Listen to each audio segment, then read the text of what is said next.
Oke, assalamualaikum warahmatullahi wabarakatuh. Perkenalkan nama saya Irfan Wisnuwardana. Di sini saya akan mempresentasikan ya modul 16 yaitu network di bagian 16.1 security threat vulnerability. Nah, kebayang nggak sih kan di dunia digital itu ancamannya mirip banget gitu kan sama dunia nyata gitu kan. Secara umum itu tuh ada 4 gitu kan jenis ancaman. Yang pertama itu uh, information theft ya. Ini ibarat maling nyolong dokumen rahasia perusahaan gitu kan, atau data pelanggan buat dijual lagi gitu. Nah, lalu yang kedua data loss and manipulation. Nah, pernah kita lihat website yang tiba-tiba tampilannya dihack atau database-nya dihapus, ini termasuk kategori perusahaan data. Lalu ada identity theft gitu kan. Nah, ini yang paling ngeri gitu kan. Pelaku itu nyolong username dan password kita gitu kan. Terus pura-pura jadi kita buat ngurus saldo atau nipu orang lain gitu. Lalu ada keempat disruption of service.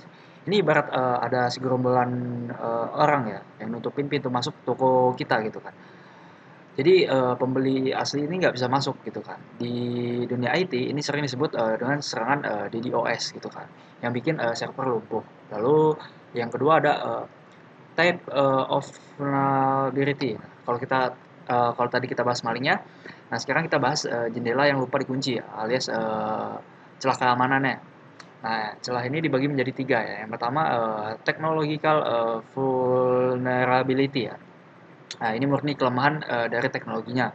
Misal kelemahan bawaan pada sistem operasi OS atau bug pada protokol TCP/IP gitu kan.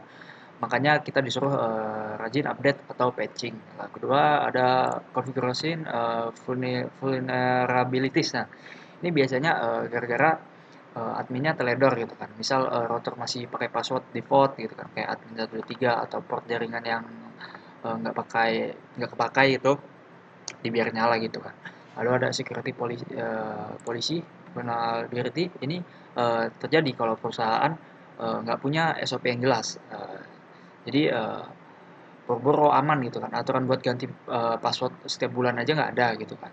Akhirnya karyawan bikin password asal-asalan. Lalu selanjutnya ada physical security. Nah, eh, banyak orang terlalu fokus gitu kan pasang antivirus atau firewall gitu kan. Tapi lupa sama satu hal yang super penting gitu kan, keamanan fisik gitu kan.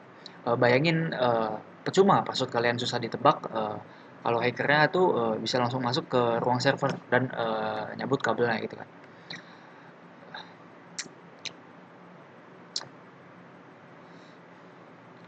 Lalu ancaman fisik ini ada 4 macam ya. Eh, ada ya, hardware threat ya. Itu risiko perangkat dicuri atau dirusak secara fisik. Lalu ada environmental, masalah lingkungan, kayak road server yang kepanasan karena AC mati atau malah kebanjiran gitu kan. Yang ketiga ada electrical, yaitu listrik yang nggak stabil, tiba-tiba mati lampu, atau kesambar petir. Ya, solusinya wajib pasang genset atau UPS gitu kan. Yang keempat ada maintenance, ini resiko karena perawatan sembarangan ya, kayak kabel digigit tikus atau alat ditaruh di tempat yang gampang tersenggol gitu kan. Lalu selanjutnya ada udah ya. Oke. Oke, mungkin cukup sekian video dari saya. Wassalamualaikum warahmatullahi wabarakatuh. Kembali lagi, kita selanjutnya masuk ke 16.2 yaitu network attack atau yaitu serangan jaringan teman-teman.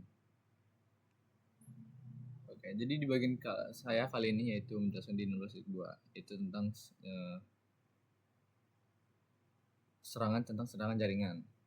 Kita masuk ke jenis-jenis malware.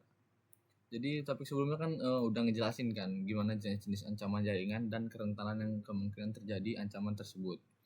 Nah, pada topik ini kita akan ngebahas lebih detail tentang bagaimana pelaku itu pengancaman mendapat akses ke jaringannya atau kok bisa dia ngebatasin akses pengguna yang berwenang gitu.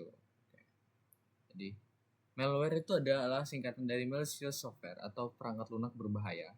Ini adalah kode atau perangkat lunak yang dirancang khusus untuk merusak dan mengganggu, mencuri, atau melakukan tindakan buruk atau ilegal pada data host atau jaringan. Nah, kalau virus komputer adalah dia jenis malware yang menyebar dengan menyisipkan salinan dirinya sendiri dalam dan menjadi bagian dari program lain gitu dia. Lalu si virus ini menyebar dari satu komputer ke komputer lain. Dia meninggalkan infeksi saat dia berpindah. Jadi tingkat keparahan virus ini dapat bervariasi, kayak dari efek yang sedikit mengganggu hingga merusak si data atau perangkat lunak dapat menyebabkan kondisi penolakan layanan atau DOS. Lalu ada kedua cacing, yaitu worm komputer, mirip dengan virus karena keduanya mereplikasi salinan fungsional dari diri mereka sendiri dan juga dapat menyebabkan jenis kerusakan yang sama. Berbeda dengan virus, dia membutuhkan penyebaran file host terinfeksi. Worm juga adalah perangkat lunak mandiri dan dia nggak memerlukan program host atau bantuan manusia. Lalu ada kuda Trotoya. Trojan horse ini adalah jenis malware yang lain yang dinamai berdasarkan kuda kayu yang digunakan orang Yunani itu loh untuk menyusup ke Troya. Jadi ini adalah perangkat lunak berbahaya yang kayak sah gitu loh. Penggunanya biasanya itu ketipu kayak untuk ngebuat si ngejalaninnya dia di sistem mereka. Jadi setelah diaktifkan dia dapat ngelakuin kayak berbagai serangan pada host, mulai dari ngeganggu pengguna dengan jendela pop-up itu yang berlebihan atau kayak ngubah desktop lah hingga merusak host. Lalu kita lanjut masuk, sini ada serangan pengintaian. Nah, jadi selain serangan kuda berbahaya, kita juga dapat menjadi sasaran berbagai serangan jaringan. Serangan jaringan itu kayak dapat diklasifikasikan menjadi 3, yaitu pertama serangan pengintaian atau penemuan dan pemetaan sistem, layanan atau kerentanan.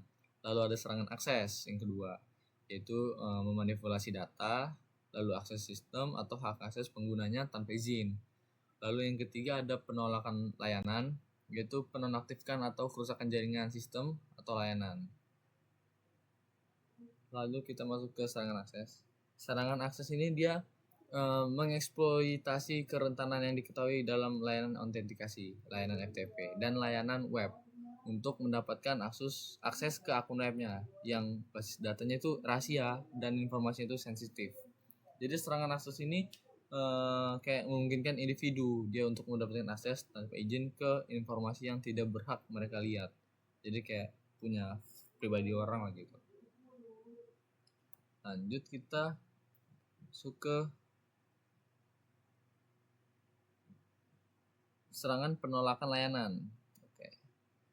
Jadi serangan penolakan layanan atau DOS adalah dia bentuk serangannya yang paling banyak dipublikasikan di umum dan termasuk yang paling sulit untuk dihilangkan karena kemudahan implementasinya dan potensi kerusakan yang signifikan.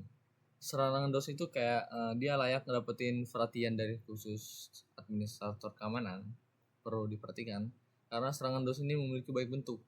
Kayak akhirnya itu serangan ini ngecegahin orang yang berwenang menggunakan suatu layanan dengan mengasumsi sumber daya sistem.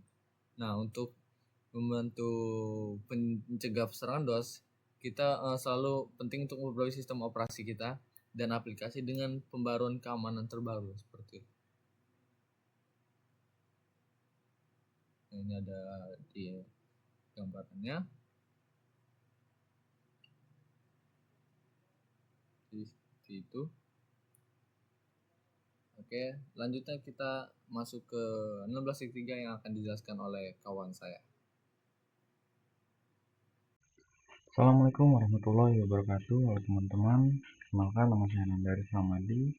Baik, di sini saya akan menjelaskan bagian saya di modul 16, yaitu tentang dasar-dasar penggunaan jaringan, dan bagian saya adalah di 16.3.1, yaitu pendekatan pertahanan berlapis. Nah, teman-teman, jadi untuk mengurangi serangan jaringan, kalian itu harus terlebih dahulu mengamankan perangkat termasuk router, switch, host, dan sebagainya. Lalu, untuk keamanan ini membutuhkan kombinasi perangkat dan layanan jaringan yang bekerja secara bersamaan. Jadi, semua perangkat jaringan, termasuk router, switch, dan lainnya, itu akan diperkuat keamanannya seperti yang ditentukan pada ikon yang ada pada gambar masing-masing di perangkat ini. Jadi ini menunjukkan bahwa perangkat tersebut telah diamankan untuk mencegah pelaku ancaman mengakses dan merusak perangkat, teman-teman. Ini internet, ini VPN. Ini firewall, ini ada IPS, server AA. Ini yang rentan biasanya untuk jadi serangan ya. Tuan rumahnya. Jadi ini teman-teman, untuk VPN itu digunakan untuk menyediakan layanan yang aman dengan situs perusahaan dan dukungan akses jarak jauh untuk pengguna jarak jauh menggunakan terowongan terenkripsi yang aman. Kalau firewall AES ini perangkat khusus yang menyediakan firewall stateful. Ini memastikan bahwa lalu lintas internet dapat keluar dan kembali, tetapi lalu lintas eksternal tidak dapat memulai koneksi ke host internet internal. Jadi IPS di sini ada juga untuk memantau lalu lintas masuk dan keluar untuk mencari malware-nya. Kalau ESA atau WSA itu menyaring spam dan email mencurigakan. Kalau server AA ini berisi data yang aman yang mencatat apa saja yang berwenang mengakses dan mengelola perangkat jaringan. Kita lanjut ke 16.3.2 yaitu buat cadangan. Nah, kita harus melakukan pencadangan konfigurasi dan data perangkat. Jadi, salah satu cara paling efektif untuk melindungi dari kehilangan data, teman-teman, adalah membuat pencadangan konfigurasi. Jadi, pencadangan ini adalah data menyimpan salinan informasi di komputer ke media cadangan yang dapat dilepas dan disimpan di tempat yang aman. Perangkat infrastruktur harus memiliki cadangan file konfigurasi dan citra iOS pada server file FTP atau sejenisnya. Jadi, jika komputer atau perangkat keras router mengalami kegagalan, data atau konfigurasi dapat dipulihkan menggunakan salinan cadangan. Seperti itu. Kita lanjut ke 16.3.3 yaitu peningkatan pembaruan dan patch. Nah, cara paling efektif untuk mengurangi serangan worm adalah dengan mengunduh pembaruan keamanan dari vendor sistem operasi dan penambalan semua sistem yang rentan.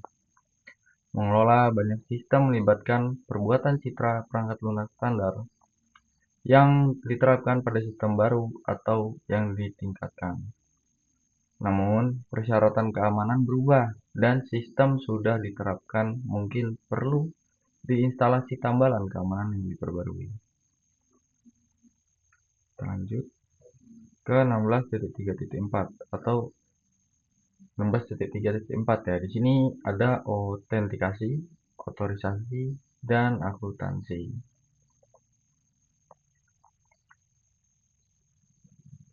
Jadi, semua perangkat jaringan itu harus terkonfigurasi secara aman untuk hanya memberikan akses kepada individu yang berwenang. Layanan keamanan jaringan autentikasi, otorisasi, dan akuntansi AA atau AAA menyediakan kerangka kerja untuk mengatur kontrol akses pada perangkat jaringan. Jadi, AAA adalah cara untuk mengontrol siapa yang diizinkan mengakses jaringan autentikasi.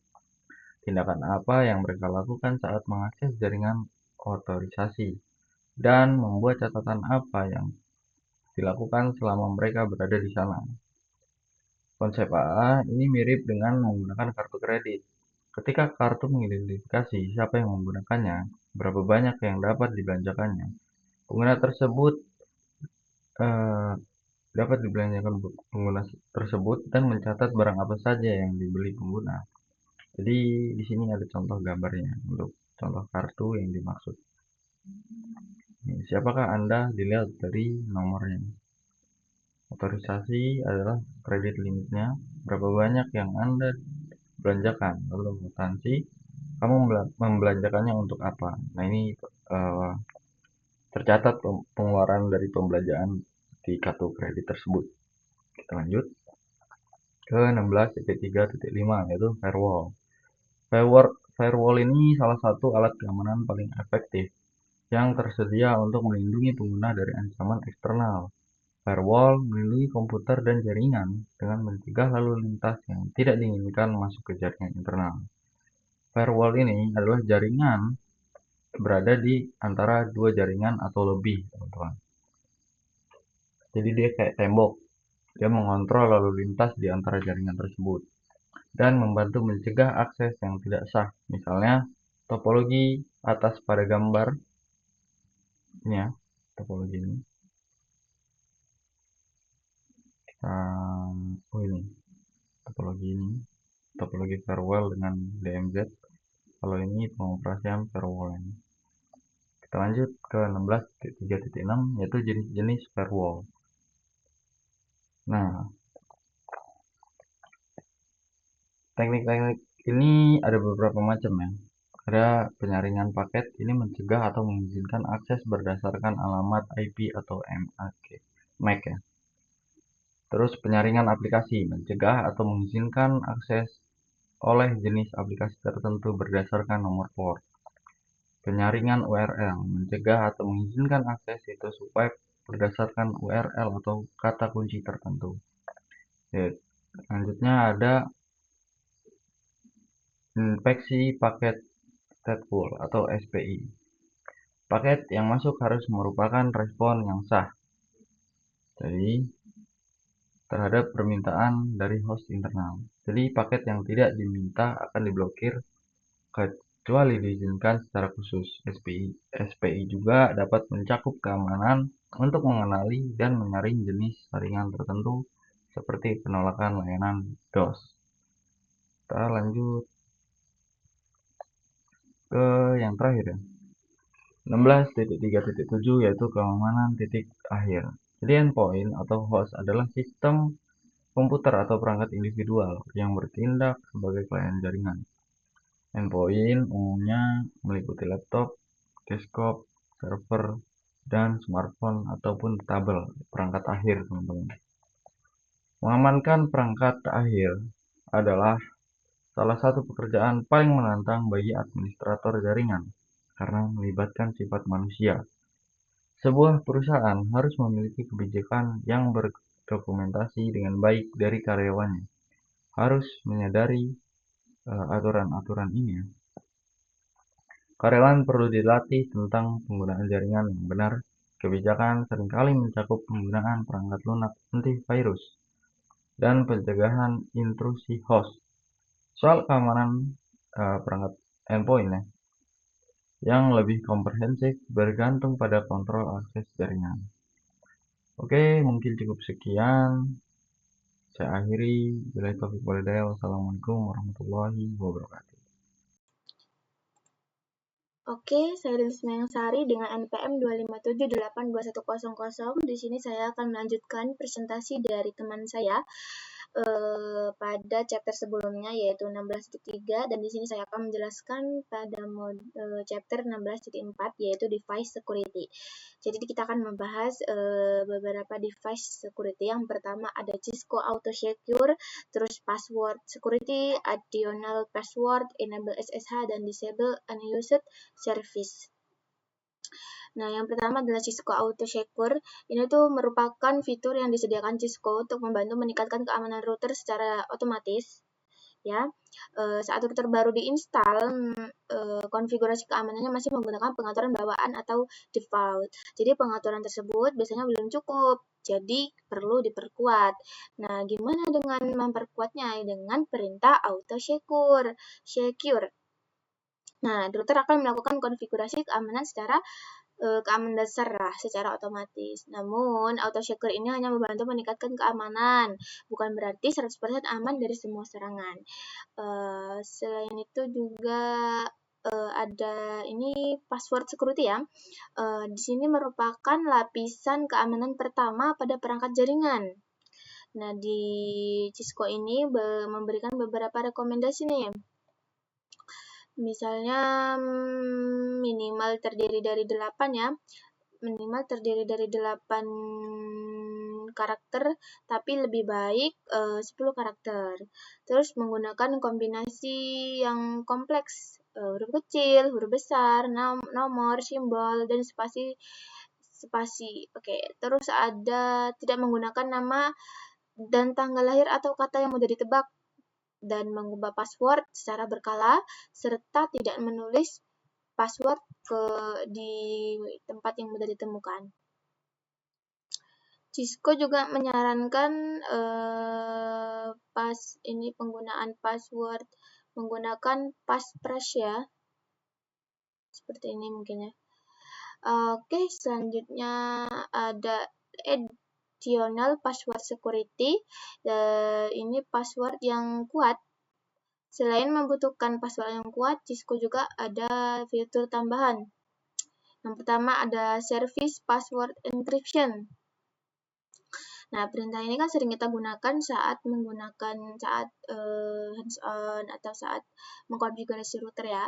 Nah, di sini itu fungsinya itu untuk mengenkripsikan password sehingga password itu nggak terlihat dalam bentuk teks biasa ketika konfigurasi router ditampilkan. Nah, terus ada yang kedua lagi nih, ada security password min length. Nah, ini tuh fungsinya buat nentuin panjang minimal password gitu. Terus ada juga login block for 120 attempts 3 within 60. Nah, ini fungsinya itu untuk mencegah serangan brute force, yaitu percobaan login berulang-ulang hingga password berhasil ditebak. Contohnya itu kayak misalnya ada seseorang nih yang masukin password sebanyak 3 kali dalam 1 menit. Nah, akses loginnya akan diblokir selama 2 menit atau berapa bisa diatur ya.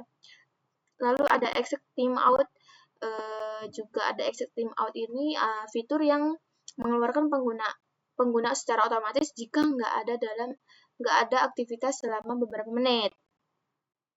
Gitu. Nah, hal ini penting karena administrator ini tidak lupa logout saat meninggalkan komputer.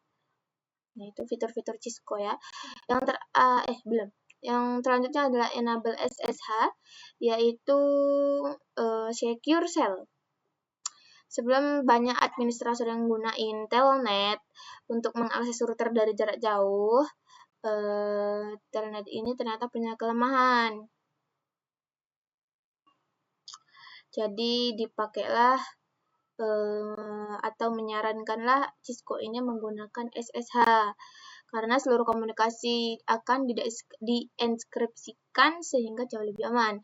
Nah, untuk mengaktifkannya gimana nih? Ada yang step pertama yaitu mengkonfigurasi device hostname pada perangkat yang unik, lalu membuat nama domain, mengenerate kunci enkripsi SSH trafficnya, lalu membuat password, memverifikasi database lokalnya, membuat password, terus mengatur login menggunakan database lokal.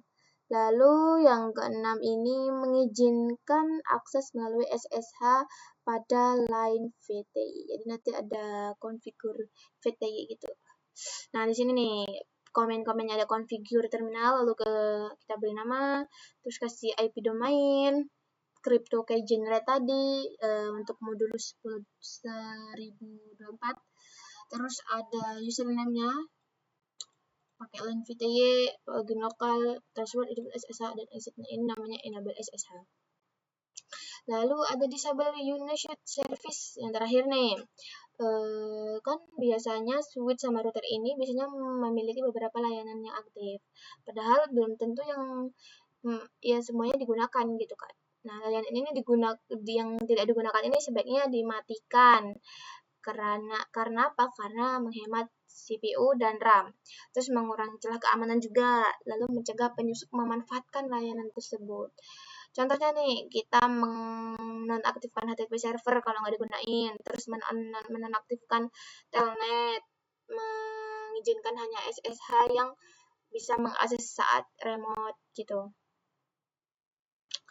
Nah, dengan gitu kita bisa mencegah celah-celah keamanan yang diambil oleh penyusup. Terus kita sudah sampai di penghujung ya, ternyata tinggal pakai tracer lab gini aja. Nah, di sini berarti kesimpulannya keamanan jaringan itu nggak cukup cuma masang router dan switch dengan konfigurasi yang ada pada dasar mereka.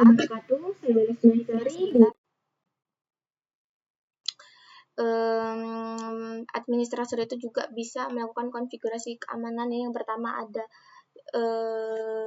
Cisco Auto Secure, password and security-nya, terus additional password security, enable SSH, serta disable unused service. Nah, ini salah satu bisa digunain untuk menjadi administrator jaringan. Oke, mungkin presentasi dari kelompok kami saya cukupkan atau saya akhiri pada presentasi saya. Saya Lilis Mayangsari mewakili segenap kelompok kami dan teman-teman saya. Kami mengucapkan mohon maaf apabila ada kata-kata yang tidak berkenan dan kurang enak didengar. Saya mewakili teman-teman saya mengakhiri sesi presentasi ini. Saya Lilis Mayangsari pamit undur diri. Saya akhiri. Wassalamualaikum warahmatullahi wabarakatuh.